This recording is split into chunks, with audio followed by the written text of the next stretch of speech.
Oh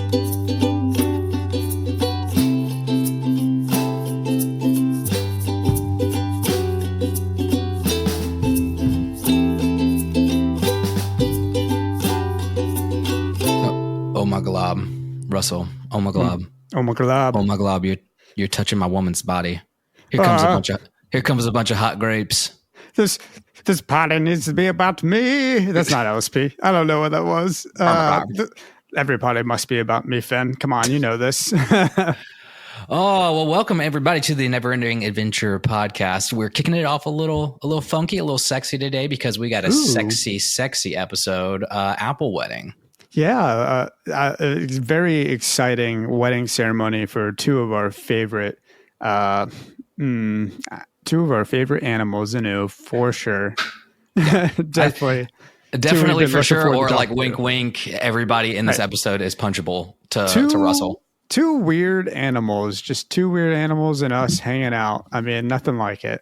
I am excited to talk about this. I'm really excited to get into, that sexy, fine Bologna factory. Can't wait to see what, open up that hood and see how the Bologna gets made, if you know what I'm saying. Let's just say that might have already kicked it off as my tops of the episode. I think so. I think it's like, well, not only that, but like TreeTrunks since season 1 has always had a plethora of just like bizarre things that she says. And they're all like creepily sexual. And so we just learn off the bat, she gets it from her mom. She got it from her mama.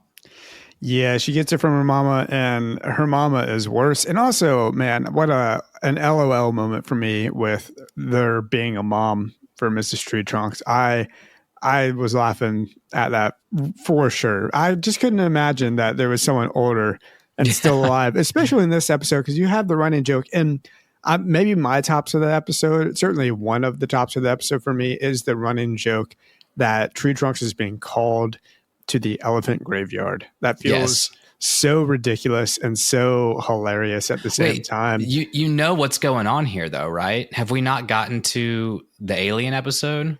No, I don't think so. I mean, the only aliens I know are the ones that live on Mars or whatever. Okay. If we haven't, let me see what episode that. For some reason, I thought we had already gotten to the alien episode. Okay. No, I thought we had already reviewed that. We're bringing aliens in. I feel like everything eventually gets to aliens, right? Like that's basically what happened with Naruto. Basically what seems like it's going to happen with One Piece. I'm not exactly excited about aliens in media where they don't belong, but maybe they're here. Oh man, yeah, almost. Oh well, I'll give you a little bit of spoiler dropped in. Spoiler drop. There are aliens in the Adventure Time universe, but okay, you will understand more. This goes back, and they're teeing up kind of the elephant graveyard. It's like the aliens that she has come into contact with. So there's a spoiler for you. Oh, that's wild. Okay, so it's not the actual elephant graveyard that is calling her to her death. It's just straight up she's being called by an outside force. Yeah, that's all I can say before I spoil too much. But yeah, I mean, I even feel like that's a bit much into the lore of TreeTrunks, but that's hilarious. It's so yeah. There's the fun part is that's not super random, and they run with that joke. Right. I mean, I figured there had to be because of the Magic Man episode, right? Where there were like, was it the moon or were we on Mars? We're on Mars, yeah. Okay. That Abraham Lincoln is king of Mars, and that there's a bunch of Martians that I don't even know if they're aliens. I think because Abraham Lincoln is king of Mars, it's like one of those things where before the Mushroom War, all the rich people like escaped to Mars, and they have evolved to whatever Magic Man is over the course of the last 1,000 years. Okay. Interesting. Well, before we get too deep into this episode, Ned, I mean, this is a wedding episode. I feel like we've talked a lot about weddings this year because of the wedding that 3 months ago or 4 months ago now, me and Allie had. Let's ask about a question about your wedding. Do you have a moment, or was there a guest that you and Jackie were kind of on the edge of, should we invite, should we not invite? Like, it's kind of weird for me, but not for you, kind of a thing.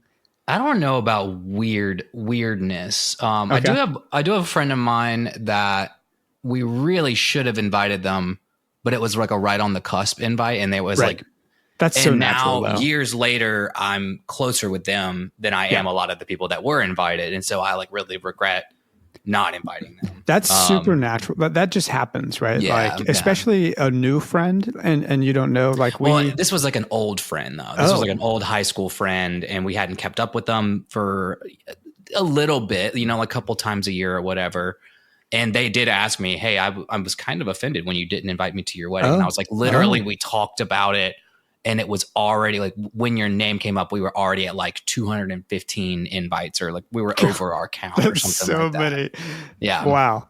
Yeah, I didn't realize it was that big. It was a big wedding, but wow. I would say that, but like not, I don't know, dude. Just probably the same as yours. No awkward people were there. No exes were there. I don't think anybody was trying to crash. But exes. It was just so many of your parents. Like the parents are like, I want to invite like your friends and my friends, my close friends. I'm like, I don't care if Mrs. Polk is there. Like Mr. and Mrs. Polk. Yeah. Mrs. Polk. Shout out Mrs. Polk. But like, I don't care if she's at, but if I can't invite, I was like, I have to be able to, if I can't invite a friend because you invited just like 15 obscure friends, like, right. Yeah, it's weird, man. So, I get that. We definitely had at least 8, maybe 10 or 12 of either mostly my parent friends, and mostly just my dad and my stepmom's friends. And then also Allie, her parents had 1 set of friends, maybe, or 2 set of friends come. But at the same time, it's like we were, fortunate to have them kind of helping with the wedding. Mm-hmm. So I was like more than happy to be like, look, y'all are helping pay for some of this, like a good portion of this. Like y'all, invite who you want to invite. That's fine. We had room, I think we regretted not inviting more people because we invited like right at what our limit was. And then of course people bail, and then you have extra space and you're just like, oh, okay, well, we had like 120 and we ended up with like 96, but it was perfect size. It was good. The venue and your reception both felt like appropriately stacked pretty much. Well, I bring it up because we've got 3 guests that are coming to this wedding that feel entirely inappropriate, or maybe it's appropriate. Maybe she's cool with them. Certainly one of them sticks out as like maybe he shouldn't have been a part of this wedding. Mr. Wyatt, as we meet the 3 ex-husbands of TreeTrunks. As Mr. Pig, I couldn't do it. I would be weirded out. I don't know why Mr. Pig is cool with this. I don't know why TreeTrunks wants them there, or I don't know if this is just the small animal kingdom per se. The small animal is a thing. So now we see that there's like lots of pigs, and that pigs and TreeTrunks and elephants, and is Wyatt, I guess, is a seal, or like I guess a sea lion possibly. I don't remember. Yeah, he's some sort of a weird looking seal or sea lion. Yeah, and who was it? Who else is there? Kim Kilwan, Viola, and Charlie are all there. Right. So half of Jake's children are there. Mm-hmm. And there's a goateed pig that we've seen in the past, but I couldn't find any record of him in the show. But he sticks out to me. He's just this random pig with a goatee, and I'm like, who's this guy? I want to get to know him a little bit better. She has 3 ex-husbands. So she's been married 3 times before this. Right. And one is the little rhino. The best man to the wedding, Mr. Pig, is he looks like a gingerbread man kind of a thing. So if you remember that his name is technically Smudge. And he was when the episode when we get introduced to Mr. Pig, it was the I don't know, what was the gang? The candy gang. Right. That he was a part of or whatever. He was a part of, and Smudge was the enforcer of the candy gang. So that's great. I don't know. They obviously they kept up after Mr. Pig gets released. He was their imprisoned pig that would eat people, apparently. Right. That's right. Oh my gosh. Wow. This feels like forever ago. That was like 2 years ago on this podcast, probably. Well, the title card has Wyatt staring at a picture from his wedding with TreeTrunks. Mm-hmm. And that really sets the scene for me. That really sets the vibe of this. I mean, it is chaotic from the get-go, especially with Cinnamon Bun. I had no idea what Cinnamon Bun was going here for. Like, it seemed to me like this might have been out of the actual timeline of Adventure Time, because is he not in the Flame Kingdom? Maybe like she's cool with him just kind of going and hanging. Yeah, it's a little odd because I think at this point we do know that Cinnamon Bun's supposed to be in the Flame Kingdom, and he is already kind of like stupid at this point. We've seen him getting smarter, but he's back to being stupid. He's back to being kind of stupid. In the Disney Plus like run through, this episode is like literally like 5 episodes back from actually when we're recording it, which is very odd. So I think it's a little bit of a standalone type episode. It's not really supposed to be as congruent with the rest of the show. I think that they know that because of the cinnamon bun thing. Yeah. Yeah. I mean, he's definitely not, as you've mentioned, like fully baked or whatever, right? Like she's like, go take these drinks around for us. And he says, oh, for us. I thought you said, and he goes the zoo and back, which is kind of ridiculous. Which is a great way to enter the episode. But yeah, you'd think at this point he is supposed to kind of be more flanking to me. But I don't know. PB's role, and again, going back to your original point here, like although the wrong invites to this wedding, Wyatt's there, shouldn't have been invited. Mr. Pig should not have been cool with that. He shouldn't have been there. He shouldn't have showed up even if he got the invite. Mm-hmm. That's a lot of things all combined there. PB is there because I think that she thinks that she's responsible. She thinks she's the one marrying them off. She's the one, obviously, that brings Cinnamon Bun to be the bartender. Right. Too. She's kind of trying to run. Yeah. She's the planner. She's the officiant, whole 9 yards. Yeah. Yeah. And it's so funny. TreeTrunks kind of calls her out on it a little bit. It's like, look, I appreciate your generosity going through all this trouble to hijack my wedding. But hijack it. Yes. But she's just like, I don't like respect your authority. Like, in my opinion, the only one that can marry me is the one true King of OOO, who Princess Bubblegum goes on in this episode to arrest, kind of like as a farce or whatever. She even calls this wedding a farce, but she's truly the one at fault where she arrests him because he doesn't have his officiant license renewed, but he does. She just found his old one as she broke into his blimp or his Zeppelin or whatever he calls it.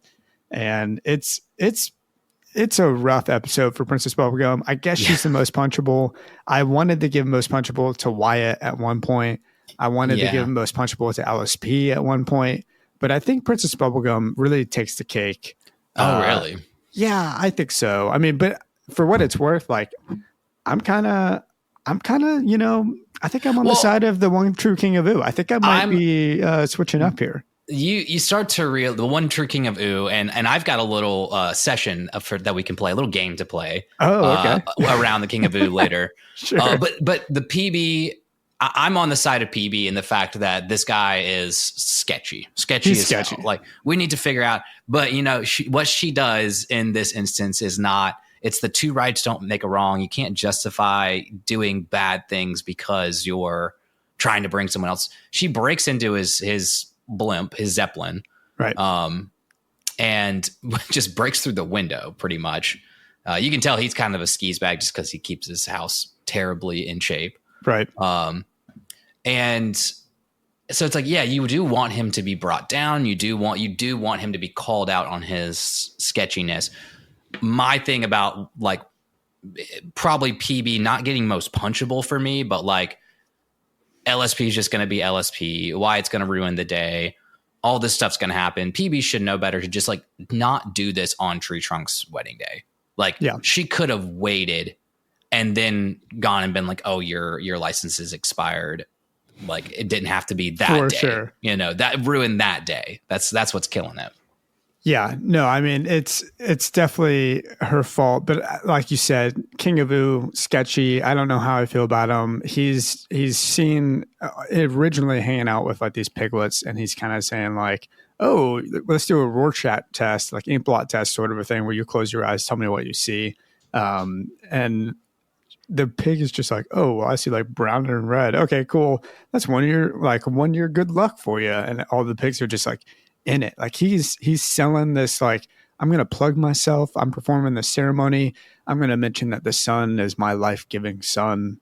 And he's truly just there as like a way to like plug himself.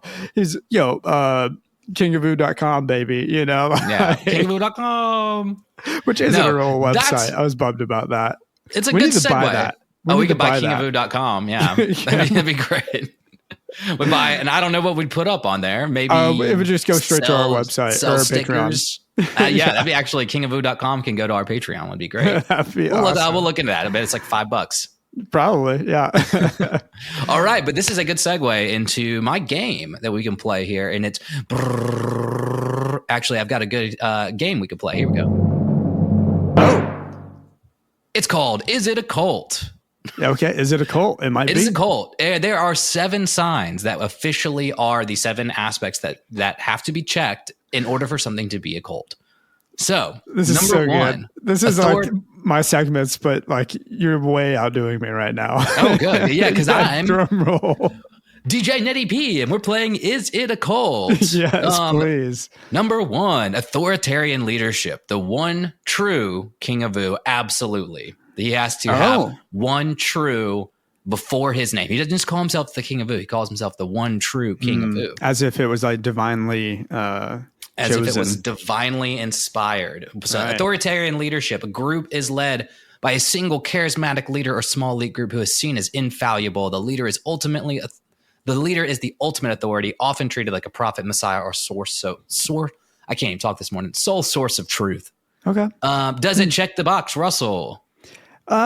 Yeah, sure. Loosely. Sure. Yeah. I'm also doing this as we continue to get King of OOO episodes down the road. We can continue I like it. to come back to this. Yeah. I'm following the King of OOO at this point. I guess I didn't quite I wasn't as straightforward as I should have been. Yeah. I mean, I am all on board for the King of OOO. I would have been standing against him at the end there where TreeTrunks gathers all of the wedding party, including Jake's entire family, and says, no, actually, we won't continue the fall for your tyranny, Princess Bubblegum. So maybe we have 2 tyrants, two cult leaders. Yeah, and again, we could play this game in a later PB episode. Sure. Probably we can bring this back up, have another session. But number 2, manipulative and controlling practices. I'm not sure if we know this one right now, so it may not check the box. Okay, I'm not seeing it yet. Yeah, use of guilt, shame, or fear to maintain control. Members often cut off outside influences, family, media, former friends. Questioning, dissent, or critical thinking is discouraged or punished. So we do not know this one for sure. Does not check the box on manipulative or controlling practices. Other than he's got a mountain of, a mountain retreat too. So that one comes up a little bit later as well. He's got a serenity compound. That's kind of weird. Yeah. Number 3, excessive devotion or worship. Members must show absolute loyalty to the leader, ideology, and teachings. The group often claims exclusive access to truth and salvation. About 50-50 on this one. I don't think that he is King of OOO is not there expecting everybody to kiss his feet. I think he's still selling the sizzle right now. Right. He's trying to just get everybody on his side at the moment. Yeah, I mean, other than the ceremony is the sketchiest part of this whole thing for him, in my opinion. Yeah. He's baking in a contract into their wedding vows. Right. I actually have it written down if you want me to read it real fast. Yeah, absolutely. Do you, Mr. Pig, take TreeTrunks to be your ever wedded wife, forever following the teachings of me, the one true King of OOO? And do you, TreeTrunks, promise to love Mr. Pig forever and spend the next 5 years with me in my Serenity compound, performing simple household repairs to have and to hold in sickness and in health in my gated mountain compound? Yeah, that's great because that does hit one of the check boxes later. Okay. Number 4, I'll run through the rest of these so the session doesn't take forever. Sure. Number 4, isolation and an us versus them mentality. The group presents the outside world as evil, dangerous, and misguided. Very likely that the Serenity compound is that. Exploitation. Number 5, members must have to give up large amounts of money, time, or resources. Checks the box because he needs them to do simple household chores. Right. Thought reform or brainwashing techniques, repetitive messaging, chanting, sleep deprivation, language control, use of specific jargon, indoctrination to replace a person's identity, groupthink. I don't know if he has that yet. I don't know if he's as good at his religion yet as he. It feels a little early. I feel like you're getting at a later King of OOO. Like we'll see more and more of this as we go. We will. And then number 7, elitism or special status. The group considers itself chosen, enlightened, or superior. Members are told they may be on part of a divine mission.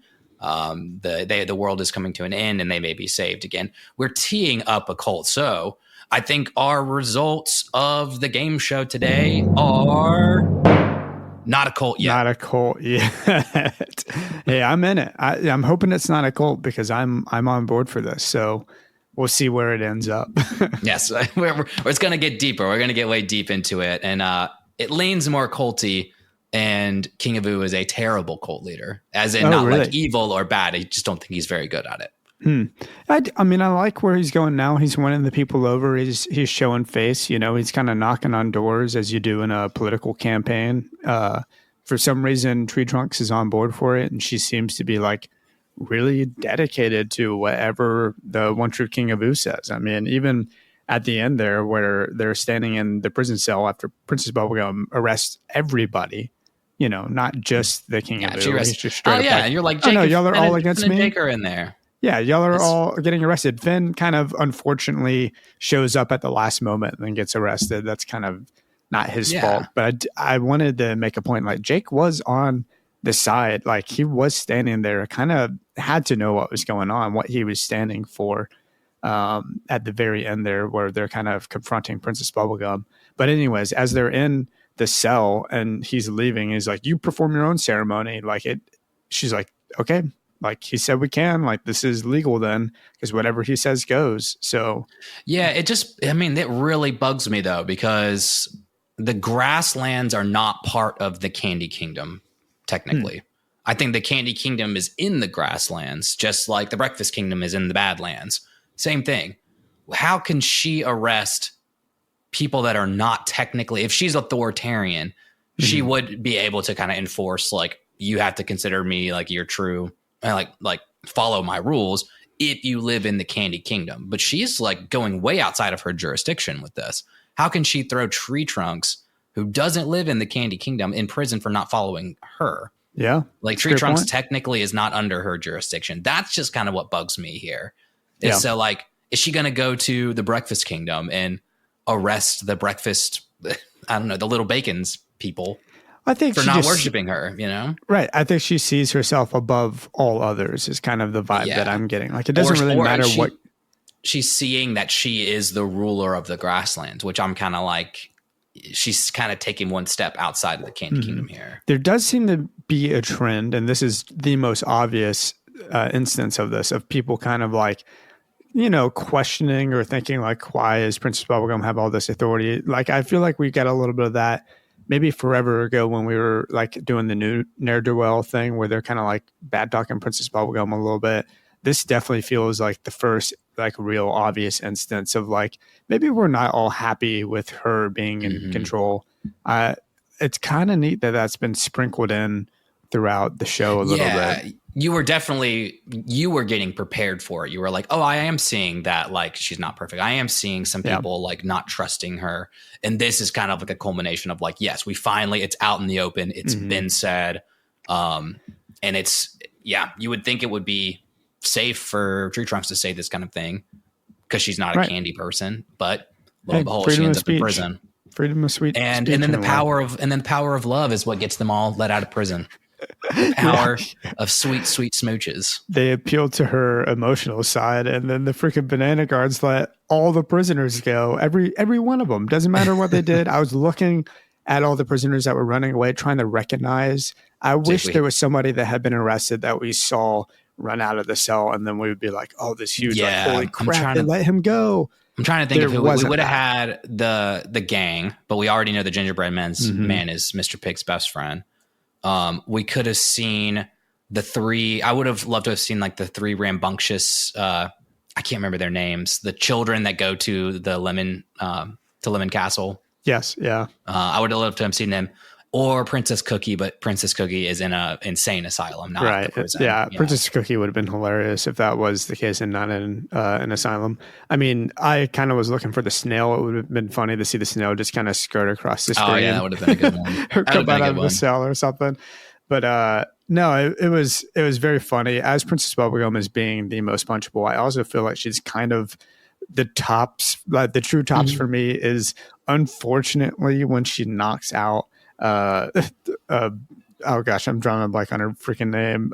Purple grapes. She knocks out LSP. LSP. She knocks out LSP while she's in the blimp. Yeah, well, she calls herself purple grapes or something. Yeah, she calls herself. Here comes some hot grapes. Some hot grapes. Yeah. But I'm like, they really didn't have to do LSP like that. It seems really unfortunate that she gets knocked out, as she's trying to crash the wedding. But I couldn't help but laugh. I thought it was funny. It's a good moment. Yeah, I think that's the tough part. That's a good part. I loved LSP coming and being like, one of the best lines of the episode has to be when she's like, "Oh my God, you're touching my woman's body." Oh yeah, I was like, that's that, phenomenal. But I'm glad because it happens to Finn. Like that would be it would be Finn, of course, in his pubescent state, that he's over there and she's like, "Stop touching my woman's body." I know. I've heard instances of like something goes down between LSP and Finn in the future, maybe where it's like SA potentially. So I'm like, I don't know. I was like, well, that's not the moment. That can't be the moment that everybody's been talking about online. No. So but I was just like, having that context, maybe think, that's a little weird. Like she does force herself in a way upon people all the time. She's like, look how hot I am or whatever, and gets in your face, and especially with like Finn. So it is a little bit weird, but all the princesses are kind of in the Finn to some degree. And there is a whole Princess and Finn episode we have coming up, not too far from now. Huh. And that, I think that kind of plays a role into, I think, what is being online formed, what you're saying for SA. Yeah, but this is a real odd episode to talk about, in my opinion. I mean, it is a wedding ceremony. We do have things to discuss. But in a way, the way I was breaking this episode out was kind of like by the person and what their job was or what they were doing, because we see so much of every character, what they're doing. Like we get to follow Jake's journey for a little bit, and him fake playing viola, or maybe he's playing. No, I think it's violin. The background. I thought that too. I think he's playing like the background. He's like a backing track. Yeah, it's like a back track. And, he hangs out with the piglets and stuff, and like that's a really sweet moment. I think the piglets are the same piglets from the Magic Wand episode. Oh, cool! The ice cream marathon. Right. Yeah. So I think that's why Jake loves them so much, and they love Jake because it was adorable. All those little piggies exploded though. No, but they sure look like those piggies, in my opinion. Okay, I don't think those are those piggies that have exploded. But well, yeah, you are right. Everybody played a role. Like LSP was the wedding crasher. Wyatt was the ex. PB is the planner / I'm making this all about me person, or a planner that like inherently ruins the wedding. Finn is the enforcer, the one to get rid of all of the crashers.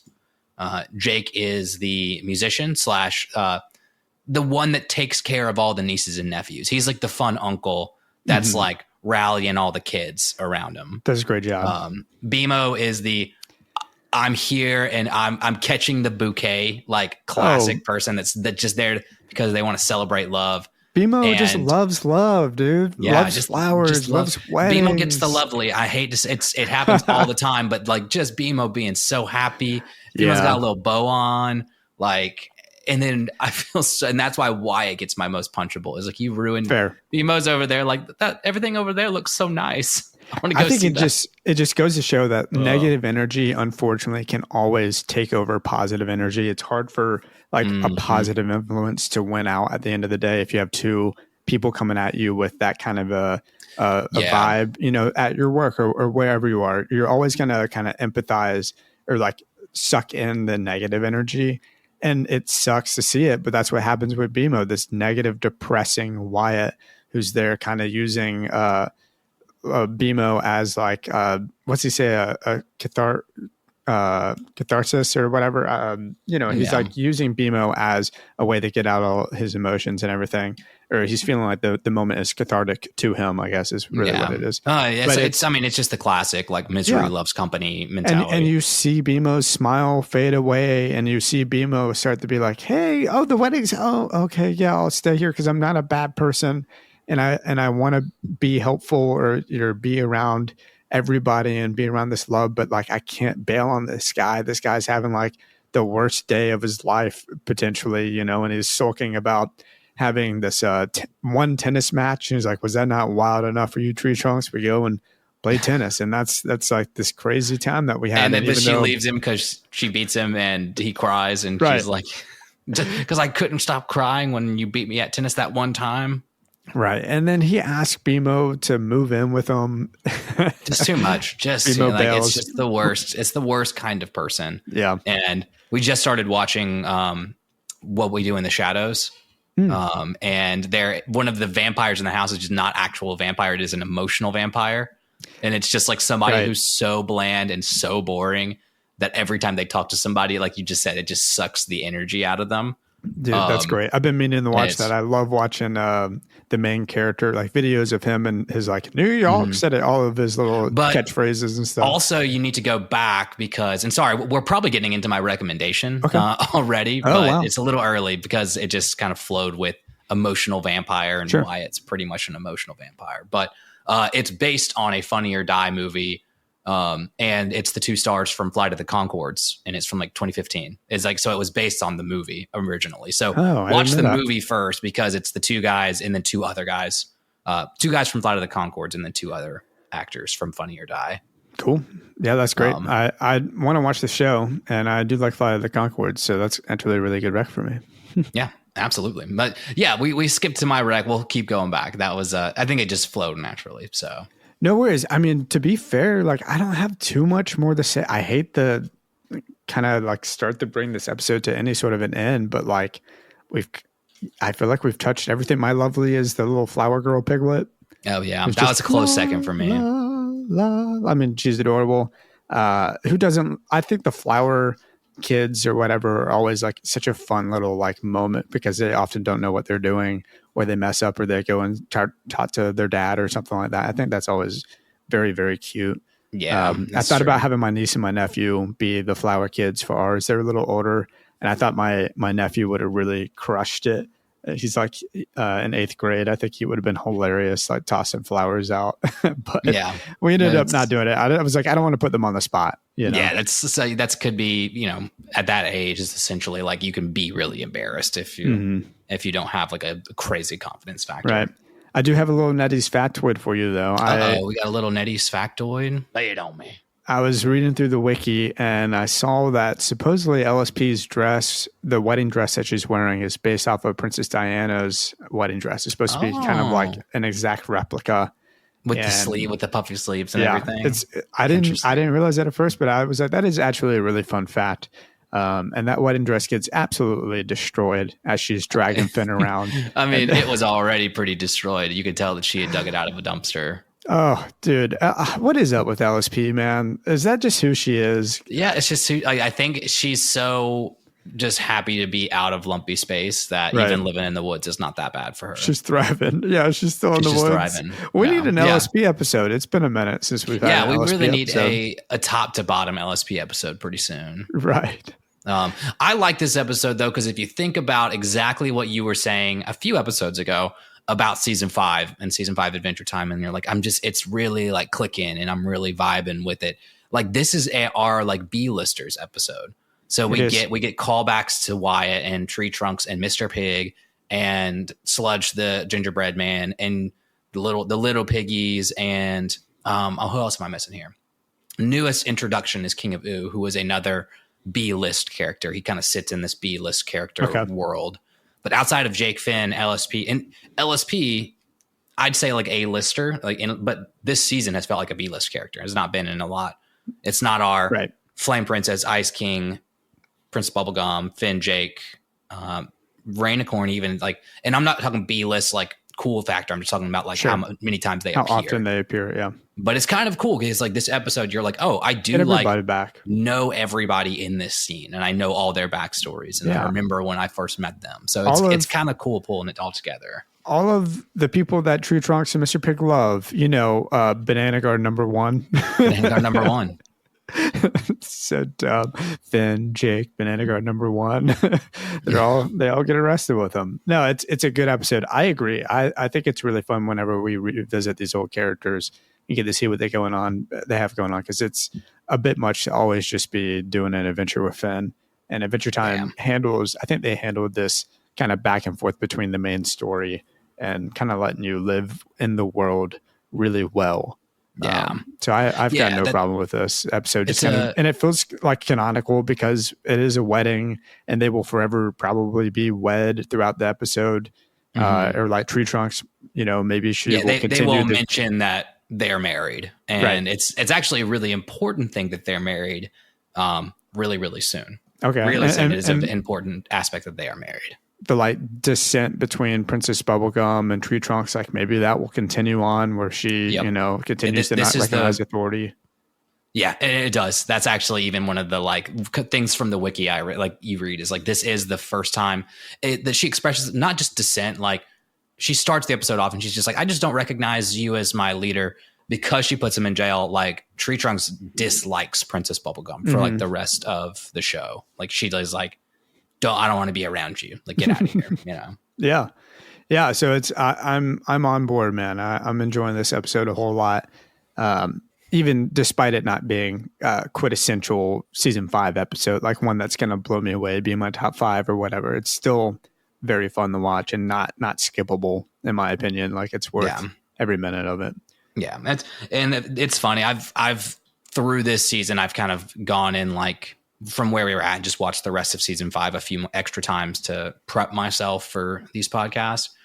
And it's fun. Like this is a good episode. I think everything else is this one kind of, I'm like, let's get to the next one. Everything else is pretty good moving forward. I guess we didn't talk about TreeTrunks and Mr. Pig continuing to be freaks. That's the only thing that I can think of that we haven't really discussed. I mean, we said it at the beginning. They're freaks. They're both animals. Freaks, but like, I think they just explain it that she gets it from her mama. No, she does. She for sure does, but Mama, please don't call him a sassifying banana factory. Sassifying banana factory. Banana factory. No, the moment where she's like taking her time, like, oh, let me go really slow to step on stage, and then King of OOO puts her on stage, and they just make out immediately. Well, yeah, and I'd say, I mean, that's funny. The funnier part before that, because I was like, this is so real, is when he's like, you look so pretty, and then she just like goes, shh. Yeah. I was like, that's like such a real wedding thing that the bride wants, like the whole moment of walking down the aisle to like last forever or whatever. Right. Yeah. And it almost does for her, because she turns around mid walking down the aisle to go after, as you said, the aliens or the elephant graveyard or whatever. Yeah. I couldn't even tell if it was the elephant graveyard at that point, or she just like wanted to like start over and do it again, like take one more lap. Oh, I see what you're saying. I couldn't tell if it was the elephant graveyard, but I think that she just like wanted to like start and then do another lap. And then I like that. Yeah. I like that. I thought it was Elephant Graveyard just because they have the callback at the end to explain why she did that. Yeah. But it's almost funnier that she's really soaking it in. I think that's what it is. I only get one of these 3 different times before this, but this is my only one that I ever get in my entire life. So she goes up there. Yeah. But yeah, when they just, they go at it, and the King of OOO is just like, whoa, kids, hold on. Like, let's get through the wedding first, and then you can do that or whatever. But when they're in the cell at the end of the episode, and of course, Princess Bubblegum's tearing up. She's watching them in the cell. And Mr. Pig's like, wait a second. Like, don't you think there are cameras down here at TreeTrunks? I hope so. I'm all for the cameras watching us. She doesn't care. She doesn't care. It's freaky. I don't want to yuck any yums, as we like to say on this podcast. We had one good buddy in college. And oh, no. Where's this going? Yeah, no. He and his girlfriend, when they started dating, like, but it's very TreeTrunks and Mr. Pig-esque, like both not people that are particularly, and I hope that they don't listen to this podcast, but I don't know, like not the best bodies either. And it's totally fine. Awesome. They're but what they would do when we would be in the fraternity house, we'd have this big, long, yellow. That's like if they were hot, couch. It would have been cool. It was just weirder though, because like they would sprawl out and like spoon on the couch in the living room of the fraternity house. People might be walking in and out, but they'd have like dates down there when he lived there, and they would just be like making out, and they like wouldn't stop when like people would like come in the room, or they would like, I don't know. It's hard probably when you are living with a bunch of roommates, like 10 roommates at once in a big house, and you're like, well, I want to watch a movie date night in the living room, but people are coming in and out, and y'all are just like sucking face in front of everybody, taking like laying down, canoodling on the couch. Like, sure. very much like don't turn the cameras off and watch. Gosh, if only they were hot, it would. And if only they were. But I was just like, oh no, is that the parallel to TreeTrunks and right? But no, you didn't mean it. Great you people. Didn't mean it like I'm implying it's a joke. But yes, okay, good. I mean, I know you were joking. Hilarious. I just want to make sure that everybody listening is just like Ned's a complete asshole. But no, you don't mean it that way. I do think that's hilarious. I mean, they're still married to this day. They're married to this day, so it worked out. When you got roommates, man, like it's just a weird vibe. Like there's no getting around. At some point, like someone's gonna walk in on like a moment where y'all are kissing or something like that, and it's like I'm not a big PDA person.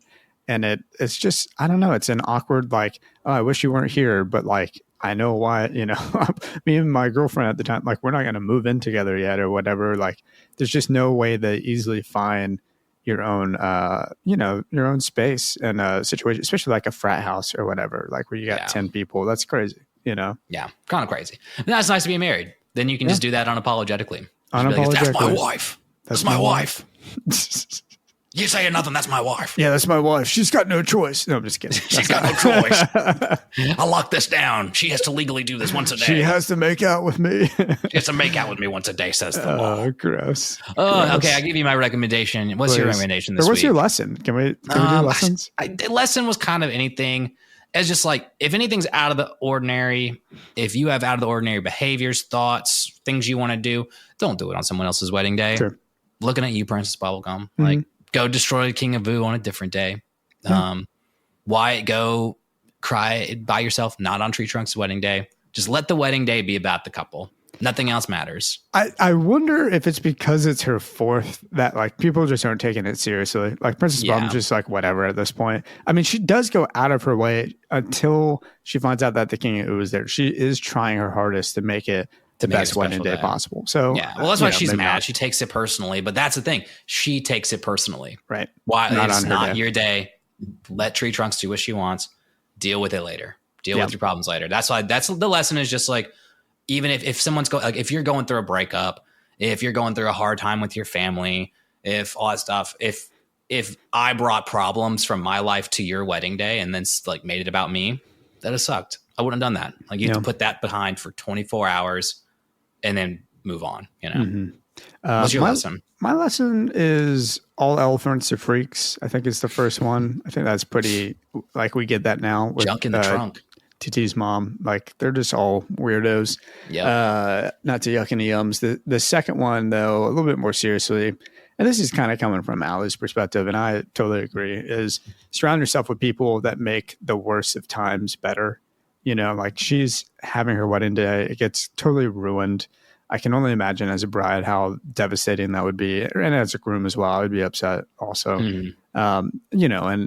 And then they end up in the cell with everybody and Mr. Pig freaking coming through a true hero. Like, here's the positive spin on this. Like, we could get married down here and like, who cares where? It's all the people we love, And so they did a good job of that one. They surrounded themselves with everybody that they care about and, like made the best of like a rough situation. And, it made me think of like nothing like weird or bad or crazy happen like at the ceremony for me and Allie, but we definitely had some like, oh, this is a little bit of like an awkward, like, what do I do with this box? Cause we did the hand tying, hand fasting, whatever ceremony. And it's like a Celtic thing. And so we were like, okay, what do we do with this box that has the rope in it that we just like tied our hands together with during this ceremony and nobody out in the audience can hear because we don't have microphones.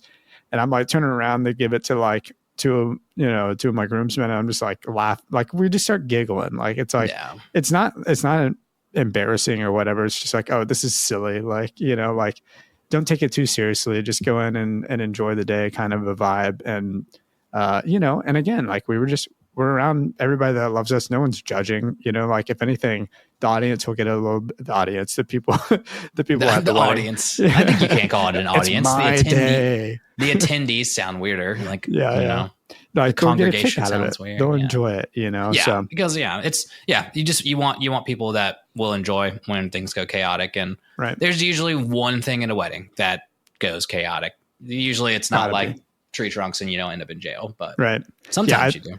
I think the craziest part was my dad wanting the grandparents. We had pedicabs for the second line, which is like the parade around the French Quarter.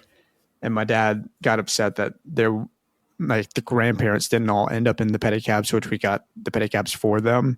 But it was like a miscommunication. And to be fair, I'm pretty sure my grandfather was like, "Oh, you have a newborn baby. You sit here so you don't have to carry your newborn baby on the walk, and I'll just walk." Yeah. But he should not have been walking. But anyways, so I think my dad was just like a little upset. But that's like the only thing I can think of. And even that is like whatever, like that's dad got over things that out of your control, things that don't affect you, and that means somebody else dropped the ball. But right, I don't know. Yeah, where can our lovelies and our sexies go and be lovely and sexy? Oh yeah, well you can check us out on Patreon, patreon.com/neverendingadventure podcast, on Instagram, neverendingadventure podcast, TikTok, neverendingadventurecast, Twitter, NEA_podcast. Email us your thoughts, your opinions. Get on the Traveler's Log, which we didn't do today, at nea.travelerslog@gmail.com. We have a YouTube channel. Go follow us on there. Eventually, one day, maybe we'll post stuff on there other than just the podcast itself is also there. But I did, I have a rec this week that I am very passionate about. I am very excited to discuss in a minute here with Ned for the NAB, for the NEA and Beyond podcast that we do for the Patreon. My recommendation is Bridge Over Troubled Water by Simon and Garfunkel. I think it is a brilliant album. I think it is a very beautifully... You can't say too much more about it because you got to go on the Patreon and listen to what Russell has to say about it on Ned our hates Patreon it. podcast. Ned hates it. Just kidding. You have to find out. You're going to wait and see. You got to listen to that extra podcast. It's going to be a good episode. I've got, some really cool things planned to discuss about the album itself. A few outfit changes. Right. A surprise guest, a musical guest, like he's got a whole thing planned out. Someone named Paul might show up at some point. Yeah, he brought Paul Simon onto the podcast. Yeah. No, we're going to talk with Art. That's who we want to talk with, Art Garfunkel. Y'all, anyways, check it out. And I hope y'all have a wonderful, wonderful week. Party forever.